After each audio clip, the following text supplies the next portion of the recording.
நமஸ்காரம். இது கார்த்திகை மாதம். கார்த்திகை மாதத்தில் இல்லத்தில் தீபம் ஏற்றி வைக்கிறது ரொம்ப புனிதமாக கருதப்படுகிறது. மகா பெரியவாளின் விளக்கத்தில் ஏன் தீபம் ஏற்றுகிறோம் அப்படிங்கிறத பார்க்கலாமா? தீபம் என்பது ஞானத்தின் ஒளி. இருள் போக ஒரு சிறிய தீபம் போதும். அதே போல் அறியாமையை நீக்க ஒளியான ஞானம் தேவை. அதற்கான நினைவூட்டல் தான் தீபம்.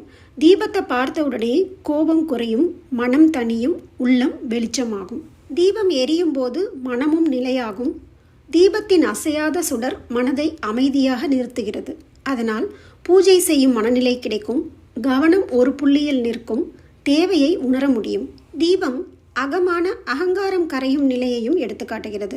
தீபத்தில் எண்ணெய் அல்லது நெய் கரைந்து ஒளியாக மாறுவது போல மனதில் உள்ள அகங்காரம், குற்றங்கள் அனைத்தும் கரைந்து ஒளி போல உயர வேண்டும். தீபம் ஏற்றுவது ஒரு வைதீக சக்தி செயல்பாடு. அகல் தீபம் ஏற்றினாலே வீட்டிலும் உடலிலும் மனத்திலும் சுத்தமான பிராண சக்தி உருவாகிறது.